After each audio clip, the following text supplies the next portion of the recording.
ఇంత చేటు చేసి ఇంత ఇంత అసలు రివర్స్ అయిపోయిన సిచ్యువేషన్ అంటే serious allegations along with incident డీటెయిల్స్తో పాటు హోటల్లో ఏం జరిగింది మొదలుకొని తర్వాత ఏమేమి జరిగేవి ఎక్కడో 16 ఏళ్ల వయసులో జరిగిన ఆ ఇన్సిడెంట్తో పాటు ఇంత గ్రాఫిక్గా తను చెప్పిందంటే అది అంతు చిక్కట్లేదు చాలామందికి.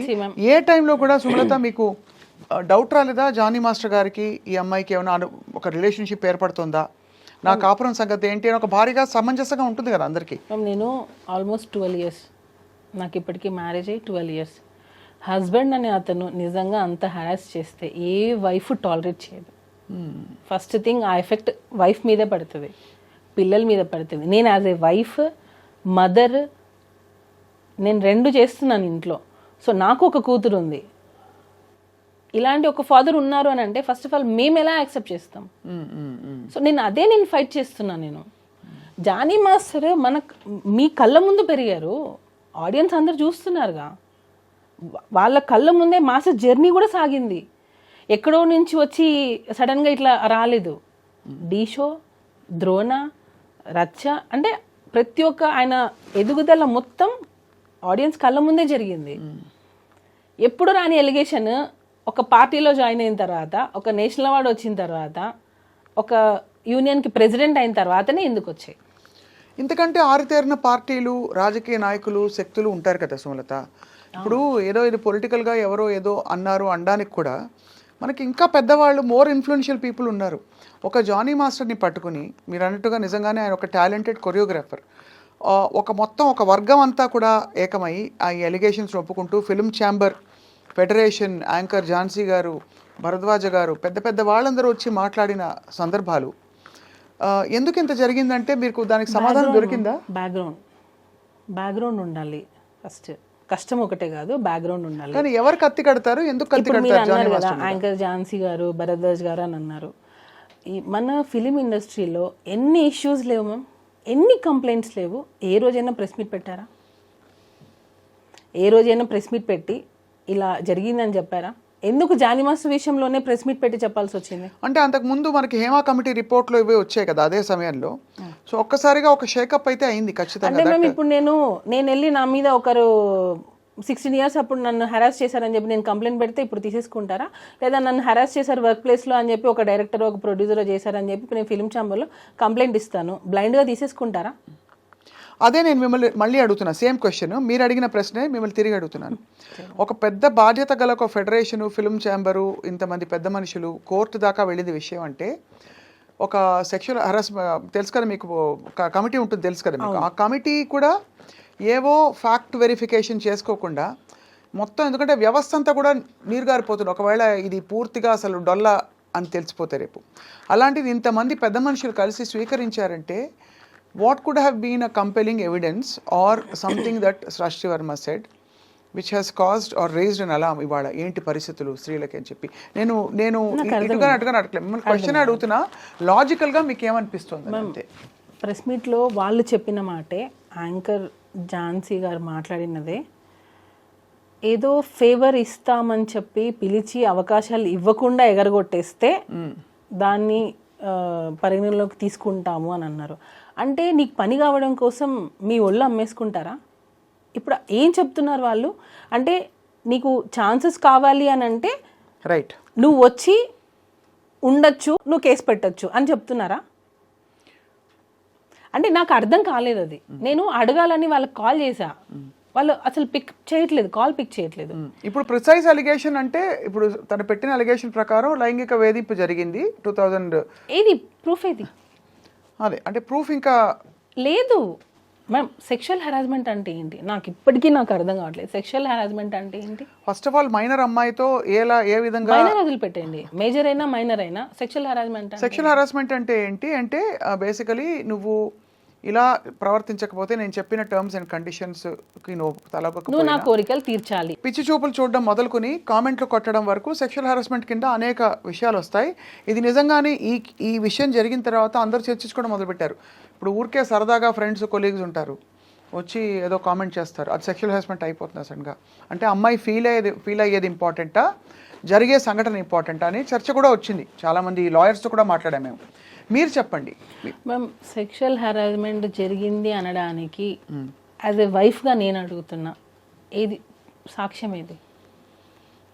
ఇప్పుడు ఫిలిం ఛాంబర్లో అమ్మాయి కంప్లైంట్ ఇచ్చింది, డెసిషన్ తీసుకున్నారు.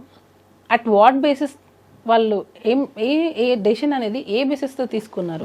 రెండు వైపులా చూడాలిగా. అవును, ఒకవైపే చూసి తీసేసుకో అంటే ఒక అమ్మాయి వచ్చి కంప్లైంట్ పెట్టగానే వాళ్ళు ప్రెస్ మీట్లో ఏం చెప్తున్నారు? అమ్మాయిలు ఇలా రావాలి, కంప్లైంట్ పెట్టాలి, మేము దాన్ని చెప్తున్నాము, ఎవరు భయపడకండి, ఇలాంటివి జరిగితే ఎవరు భయపడకుండా వచ్చి కంప్లైంట్ పెట్టండి అని చెప్తున్నారు. అది రియల్ విక్టిమ్స్కి రీచ్ అవుతే బాగుంటుంది. రియల్గా ఎవరైతే హెరాస్మెంట్ ఫేస్ చేస్తున్నారో వాళ్ళు రావాలి బయటికి. మీరు ఇలాగా ఫేక్ కేసెస్ని తీసేసుకొని అవి అవును ఇది నిజం అని చెప్పి ఒక నిందని మీరు నిజం అని చెప్పి ఎందుకు ప్రూవ్ చేయాలనుకుంటున్నారు అనేది నా క్వశ్చన్. ఇప్పుడు ఏదో ఒక బేస్తోనే కదా harassment, sexual harassment at workplace. Film ఛాంబర్లో అమ్మాయి కంప్లైంట్ ఇచ్చింది, sexual harassment at workplace. Work ప్లేస్లో సెక్షువల్ హెరాస్మెంట్ జరిగింది అని అంటే వర్క్ ప్లేస్లో మిగతా వాళ్ళందరూ ఏం చేస్తున్నారు? అంటే అఫ్ కోర్స్ ఇక్కడ ఇంప్లాయిడ్గా, బికాజ్ సినిమా ఇండస్ట్రీలో వర్క్ నేచర్ డిఫరెంట్ కాబట్టి ఒక 3 రోజులు ఎక్కడికో వెళ్ళారు, లేదు ఒక కొరియోగ్రఫీ ఎక్కడో జరుగుతుంది, షూటింగ్ జరుగుతుంది, అది వర్క్ ప్లేస్ కిందకే వస్తుంది. టెక్నికల్గా మీరు అన్నది నా పాయింట్ అర్థమైంది. మిగతా వాళ్ళు చూస్తున్న వాళ్ళు ఏమంటున్నారు, ఆఫ్టర్ షూట్ అనుకుందాం, after shoot or through messages or through any kind of compulsion, any kind of coercion which దాదాపుగా తన కెరియర్కి ముడిపడి ఉండి, ఎస్పెషలీ అలా ముడిపడి ఉండకపోయినా కూడా తన్ని ఇబ్బంది పెట్టే విధంగా అన్నది డెఫినేషన్. అదేమి అస్సలు ఏమీ జరగలేదు అంటున్నారు మీరు. జరగలేదు, ఎక్కడ జరగలేదు. ఒక భార్యగా మీ పేరు కూడా ఇన్వాల్వ్ అయింది సుమలత మధ్యలో. నేను పచ్చిగా చెప్తున్నాను, నా కోరిక తీర్చు అనే మనిషి కాదు. ఫస్ట్ ఆఫ్ ఆల్ ఆ మైండ్ సెట్ లేదు. తను లేడీస్కి చాలా రెస్పెక్ట్ ఇస్తారు. ఈవెన్ వైఫ్ అండ్ హస్బెండ్ మధ్యలలో ఎప్పుడైనా మనము చిన్న గొడవలు వస్తాయి, అత్తగారి నుంచో ఏదో ఒకటి చిన్న వస్తుండే, వాళ్ళు ఇప్పటికీ వాళ్ళ అమ్మగారికి ఎంత రెస్పెక్ట్ ఇస్తారంటే, అంటే ఇప్పటికీ అని ఎందుకు అంటున్నానంటే వాళ్ళు దూరంగా ఉంటారు, అయినా కూడా సరే ప్రతి రంజాన్కి, ప్రతి ఫెస్టివల్కి మేము ఊరెళ్ళి వాళ్ళ అమ్మగారితోనే జరుపుకుంటాం. ఎందుకనంటే ఎప్పుడు ఎవరికి ఎలా జరుగుతుందో తెలియదు. అమ్మ కొంచెం ఏజ్ అవుతుంది, మనం చూసుకోవాలి, నేను షూటింగ్స్లో అన్ని బిజీగా ఉంటాను, నువ్వే కొంచెం చూసుకోవాలి అంటే నేను దగ్గరుండి ఒక మనిషిని చూస్తున్నాను కదా. సో ఇప్పుడు వచ్చి హెరాస్మెంట్ చేశారని నువ్వు ఫోక్సా అంటున్నావు, హెరాస్మెంట్ చేశారా అంటున్నావు, 5-6 సంవత్సరాల నుంచి ఫేస్ చేసి ఇప్పుడు బయటకు వచ్చి చెప్తా అని అంటున్నావు. నాకు అన్నీ అసలు చాలా అందరికీ అది క్లియర్ కట్గా అర్థమవుతుంది, ఏం ఇంటెన్షన్ లేకుండా ఎందుకు తను ఇదంతా చేస్తుంది. మధ్యలో జానీ మాస్టర్ జైలుకి వెళ్ళినప్పుడు మీరు ఒక భార్యగా చాలా కుమిలిపోయి ఉంటారు. అంటే బికాజ్ కేసు పర్యవసానాలు తర్వాత ఎలా ఉన్నా కూడా భర్త మామూలుగా కొనసాగుతున్న జీవితంలో ఒక సామాన్యుడు వెళ్ళి జైలు పాలవుతే చాలా కష్టం. మీరు వెళ్ళి చూశారు కదా జానీ మాస్టర్ని, ఎలా ఫేస్ చేశారు సుమలత మీరు ఆ టైంలో? మ్యామ్ నేను ఫస్ట్ నుంచి కూడా నాకు ఎక్కువ ఎమోషనల్ అయిపోవడం, ఎక్కువ ఏం జరిగినా సరే నా మంచికే అనుకుంటాను. ఏం జరిగినా సరే ఓకే ఇది జరగకుండా ఇంకా ఏదైనా పెద్దగా ఉండొచ్చేమో, సో దీంతో ఆగిపోయిందేమో. ఇప్పుడు మ్యామ్ ఇప్పుడు ఆ అమ్మాయి వచ్చింది, పెట్టింది, మాస్టర్ జైలుకి వెళ్ళారు, ఏమో ఇంకా వేరే స్టెప్ ఏదైనా చేస్తుంటే ఇక్కడికి ఆగిపోయిందేమో అనేది నా ఇంటెన్షన్. ఏం జరిగినా నా మంచిగా అనుకుంటాను. సో దాన్ని బట్టి మనం స్ట్రాంగ్గా ఉండాలి. మనం ఏం తప్పు చేయనప్పుడు మనం ఎందుకు భయపడాలి? నేను ఫీల్ అయ్యేది అది. నేనేం తప్పు చేయలేదు, నా హస్బెండ్ ఏంటో నాకు తెలుసు. నేను ఇప్పుడు ఒక వైఫ్ వచ్చి బయట చెప్తుంది అని అంటే రేపు అది రాంగ్ అయింది అనుకోండి, నన్నే కదా అంటారు. ఖచ్చితంగా తప్పున్నా నువ్వు సపోర్ట్ చేసావనే కదా అంటారు. సో నేను అది అంత చిన్నపిల్లనా? నేను దేనికి సపోర్ట్ చేస్తున్నానో చేయలేను అంత చిన్నపిల్లనా? నాకే 2 పిల్లలు ఉన్నారు. చిన్నపిల్లని కాదు ఖచ్చితంగా, కానీ మధ్యలో ఇక్కడ ఒకటే క్వశ్చన్ ఏంటంటే వాళ్ళిద్దరి మధ్య ఒక రిలేషన్షిప్ అని చెప్పడానికి మీ దగ్గర ఇన్ఫర్మేషన్ ఉంది. ఎందుకంటే మీరు కూడా అమ్మాయిని కన్విన్స్ చేసి వీళ్ళిద్దరికి పెళ్లి చేద్దాం అనే అంతవరకు వెళ్ళింది విషయం ఉంది కాదు మ్యామ్. నువ్వు పెట్టుకోవద్దు. నువ్వు ఎందుకు మాస్టర్ ఒక హస్బెండ్ 2 పిల్లలు ఉన్నారు.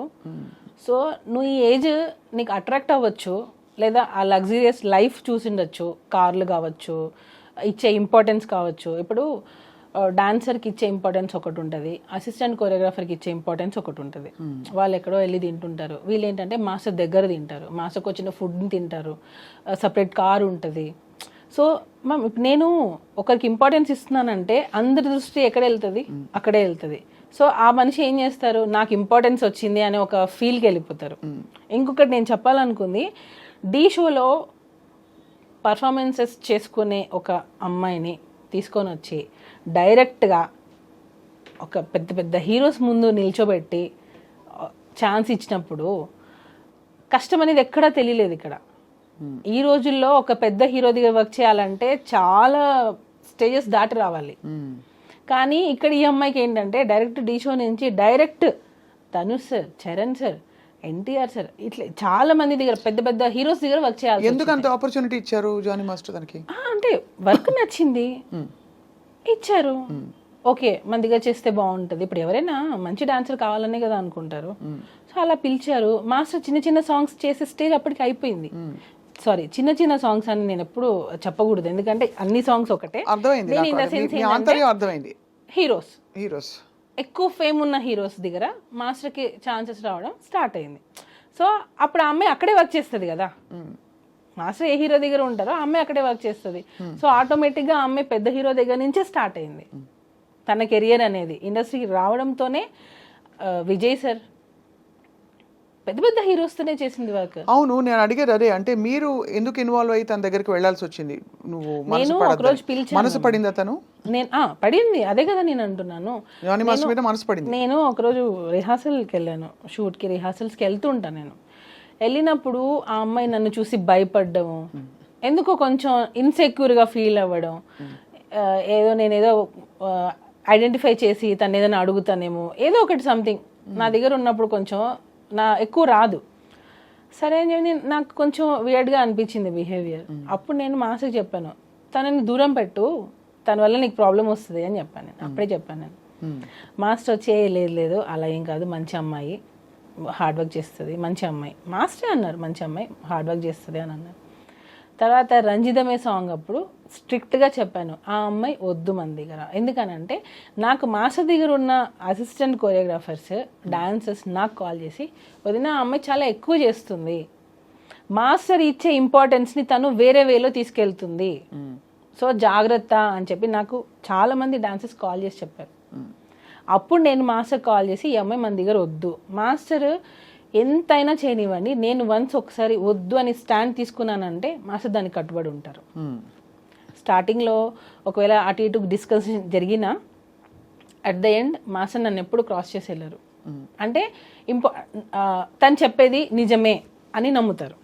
సో అలాగా వద్దు అని అనుకున్నా మా అమ్మాయిని పక్కన పెట్టేశాను. తర్వాత తను పుష్ప 2లో వచ్చింది అనేది, ఇప్పుడు పుష్ప 2లో కూడా అమ్మాయికి ఎలా వస్తుంది చెప్పండి? జానీ మసదిగా చేస్తేనే, పుష్పలో చేసింది ఆ అమ్మాయి, 1లో చేసింది, తర్వాతనే కదా నీకు 2లో కూడా అవకాశం వస్తుంది. నువ్వు అవకాశాల పరంగా తను జానీ మాస్టర్ అసిస్టెంట్గా చేసిన ఈ విషయాలు అవన్నీ అది ఒప్పుకుంటున్నారు అందరూ. ఇక్కడ రెండే పాయింట్లు, ఒకటి ఇష్టపూరితంగా కానీ అయిష్టంగా కానీ వీళ్ళిద్దరి మధ్య ఒక రిలేషన్షిప్ ఉందా, ఆ రిలేషన్షిప్ని భరించలేని ఒక భార్యగా మీరు కూడా నలిగిపోయి ఉంటారనే విషయం కూడా సమాజం మాట్లాడుకునే వాళ్ళు గుర్తిస్తారు. బికాజ్ ఎంత లేదన్నా మీరు ఎన్ని వైపులా అందరూ వచ్చి మీకు చెప్పినా కూడా మీకు అది బాధే కదా. ఇప్పుడు ఒక ఆడపిల్ల వచ్చి దూసుకొచ్చేస్తుంది, తను మీ ఆయన్ని డైవర్ట్ చేస్తుంది అని అంటే it's very painful for any wife. చాలా సఫర్ అయ్యాను మ్యామ్ ఆ అమ్మాయి విషయంలో, చాలా సఫర్ అయ్యాను.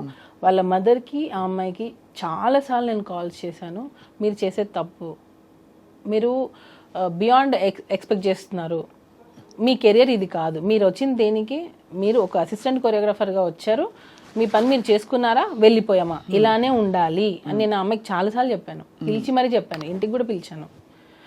నా దగ్గర లేదు అసలు అలాంటిది ఏం లేదు నాకు అని అంటది.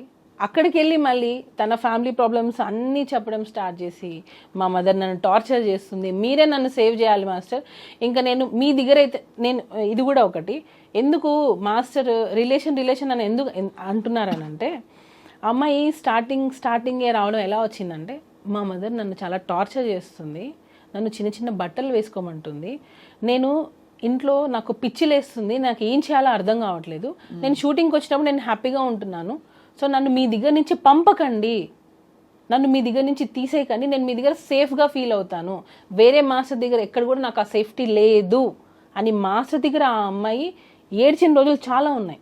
మీరు చూసారా? నేను గంగులు సాంగ్ అప్పుడు చూసాను. నేను గంగులు సాంగ్ తను చేస్తుంది. ఆ టైంలో ఇంట్లో నుంచి దెబ్బ తగిలి హెడ్కి, ఇంట్లో నుంచి దెబ్బ తగిలి ఇంట్లో వాళ్ళ ఇంట్లో ఏం జరిగిందో తెలియదు, ఇంట్లో నుంచి అమ్మాయి వచ్చేసి ఎక్కడికో వెళ్ళిపోయింది. ఈమె మాస్టర్ అంటే షూటింగ్ అని చెప్పి వచ్చేస్తుంది ఒక్కొక్కసారి. నాకు కూడా మా ఇంటికి వస్తే మా మమ్మీకి చెప్పొద్దు నేను మీ ఇంటికి వచ్చింది అంటది. ఎందుకు మీ మమ్మీకి ఎందుకు చెప్పొద్దు అని అంట. లేదు చెప్పొద్దు, నేను బయట ఉన్నానని చెప్పాను, మీరు చెప్పకండి అని. నాకు అప్పుడే ఈ అమ్మాయి ఇట్లా ఇంట్లో ఒకటి బయట ఒకటి చెప్తుంది అని నేను అప్పుడే ఖచ్చితంగా చూసేవాళ్ళకి పేరెంట్స్ పాయింట్ ఆఫ్ వ్యూ నుంచి చిన్నపిల్ల ఇండస్ట్రీకి ఏదో వచ్చింది, ఒక పెళ్ళైన మాస్టర్ తోటి అఫ్ కోర్స్ ఆయన మెంటర్ అయ్యి తనకి బ్రేక్ ఇచ్చిన వ్యక్తి అయినా కూడా ఎక్కువ ఇన్వాల్వ్ అవుతుందని ఒక ఆందోళన ఉంటుంది కదా సుమలత, మీకు తెలుసు కదా ఎలా ఉంటుంది. బహుశా ఇంట్లో వాళ్ళు అందుకని ఆపేవారేమో, తెలియదు మనకి. ఎక్స్పెక్ట్ చేస్తే పేరెంట్స్ ఏదైనా పర్లేదు, నువ్వు ఎలాగైనా ఏదైనా పర్లేదు, నీ కెరియర్ సెట్ అవ్వాలని పేరెంట్స్ ఎంకరేజ్ చేస్తే ఇక్కడ జరిగింది అదే. ఇంకొకటి ఫోక్సో 16 years అని అంటున్నారు. ఇన్ని ఇయర్స్లో మీ మదర్కి ఏం తెలియకుండా ఉంటుందా? యాజ్ ఏ వైఫ్గా ఇప్పుడు మనం అడిగారు మీరు ఎంత సఫర్ అయి ఉంటారని. యాజ్ ఏ మదర్గా ఆమెకు తెలీదా వాళ్ళ పిల్ల ఎక్కడికి వెళ్తుంది, ఆ అమ్మాయి ఎక్కడ వెళ్తుంది, ఏ షూటింగ్ చేస్తుంది అని తెలీదా ఆ అమ్మాయికి? ఖచ్చితంగా. అంటే మీరు అడిగే క్వశ్చన్స్ లాజికల్గానే ఉన్నాయి డెఫినెట్గా. అంటే అంత తెలియకుండా ఇన్నేళ్ళు ఏం చేయకుండా ఊరుకుంటారా పేరెంట్స్ అని అడుగుతున్నారు, అంతేనా? తెలిస్తే మీ ఇంటికి వస్తేనే వాళ్ళ మదర్ ఆ అమ్మాయి చాలాసార్లు మా ఇంటికి వచ్చి ఏమనేవారు? మాట్లాడుకోవడం, డిస్కషన్స్ నార్మల్గా కెరియర్ గురించి ఇలా. నేను ఒకసారి దీని గురించి కూడా వాళ్ళ మదర్ని పిలిపించాను ఇంటికి. మీ అమ్మాయి ఇలా చేస్తుంది కొంచెం చూసుకోండి. తనకి ఇతర ఇంట్రెస్ట్ ఏమైనా ఉన్నాయా జానీ మాస్టర్ తోటి ఇంకా కొంచెం క్లోజ్ అవ్వాలని? కానీ అదే కదా మేము ఇంటెన్షన్. ఆడియో ఒకటి లీక్ అయింది, విన్నారు కదా? విన్నాను. అదే అంటే మీ నోట విందాం. దానిలో క్లియర్ కట్గా తను ఏం చెప్పింది, నేను మాస్టర్ని ప్రేమిస్తున్నాను, పెళ్ళి చేసుకోవాలనుకున్నాను, అక్కకి తెలిసిపోయింది అని చెప్పింది. క్లియర్ కట్గా ఉంది దానిలో. నేను ప్రేమించాను, పెళ్ళి చేసుకోవాలనుకున్నాను, అక్కకి తెలిసిపోయింది. ఆడియో ఎలా వచ్చింది బయటికి? అది ఎవరో లీక్ చేశారు మ్యామ్, నా సైడ్ నుంచి. ఎందుకంటే అది వెళ్తే అక్కకి తెలిసిపోయింది అనే విషయం ఎవరే ఇతర కోరియోగ్రాఫర్స్కో ఎవరికో వెళ్ళి ఉండాలి, ఫ్రెండ్స్కి వెళ్ళి ఉండాలి. వాటర్ బాయ్తో మాట్లాడింది తను, వాటర్ బాయ్తో మాట్లాడింది ఈ డిస్కషన్. వాటర్ బాయ్ ఎందుకు రికార్డ్ చేస్తుంటాడు? అప్పటికి ఇంకా ఏమీ లేదు కదా. లేదు, యాక్చువల్గా ఏంటంటే మ్యామ్ ఈ అమ్మాయి ఫైనాన్షియల్గా మాస్టర్ని ఒక్కొక్కసారి డబ్బులు అడిగేది. మా ఇంట్లో కొంచెం ఫైనాన్షియల్గా లేదు, జీతం అది ఇచ్చేవారు కదా, సాంగ్స్ డబ్బులు వచ్చేవి కాకుండా మాస్టర్ని కొంచెం ఫైనాన్షియల్గా నాకు సపోర్ట్ కావాలి, కొంచెం వాళ్ళ చెల్లి సమ్ సివిల్స్ ఏదో చేస్తుంది, దానికి కూడా మాస్టర్ హెల్ప్ చేశారు. ఇప్పుడు నేను ఒక సాఫ్ట్వేర్ అయినా తీసుకోండి, నేను ఒకరి దగ్గర వర్క్ చేస్తున్నాను, కొన్ని సంవత్సరాలు అయ్యింది, నా ఫ్యామిలీ గురించి వాళ్ళకి తెలిసి ఉంటుంది, సార్ మా సిస్టర్కి ఇది హెల్ప్ చేయండి అని అడుగుతారు కదా. అలానే వాళ్ళ సిస్టర్కి కూడా హెల్ప్ చేశారు మాస్టర్. అలాగా ఫైనాన్షియల్ హెల్ప్ కూడా మాస్టర్ చేశారు అమ్మాయికి. ఆ టైంలో ఈ వాటర్ బాయ్ అన్న అతను అడిగాడు, వెళ్ళిపోయింది ఆమె మన దగ్గర నుంచి, వెళ్ళిపోయింది, కంప్లీట్గా వెళ్ళిపోయింది. నేను అన్నాను, నువ్వు ఏమైనా ఆ అమ్మాయికి ఏమైనా ఇచ్చి ఉంటే అది తీసేసుకో, మనకి ప్రాబ్లమ్స్ రాకూడదు. వన్స్ వెళ్ళిపోయిందంటే వెళ్ళిపోయింది. సో ఇక్కడ ఏమైనా తీసుకునేటప్పుడు ఆ అబ్బాయి, ఈ వాటర్ బాయ్ అనే అబ్బాయి త్రూ మాట్లాడి ఇచ్చామన్నమాట. ఎందుకంటే మేము ఈవెన్ మాకు అప్పటికి కేసు అవ్వలేదు, అసలు అమ్మాయితో మాట్లాడడం మాకు ఇంట్రెస్టే లేదు. సో టోటల్గా కట్ అయిపోయింది. ఆ అబ్బాయి కాల్ చేసినప్పుడు ఆ అబ్బాయి మాస్టర్ ఇచ్చుని ఉంటే అవి వెనక్కి ఇచ్చేసేయి అని అడిగాడు. అప్పుడు కూడా ఆ అమ్మాయి ఏం చెప్పింది, నేను ఇవ్వాలి అని అంటే మాస్టర్ని ఇంటికి రమ్మనండి, ఇంటికి వచ్చి తీసుకోమని చెప్పండి.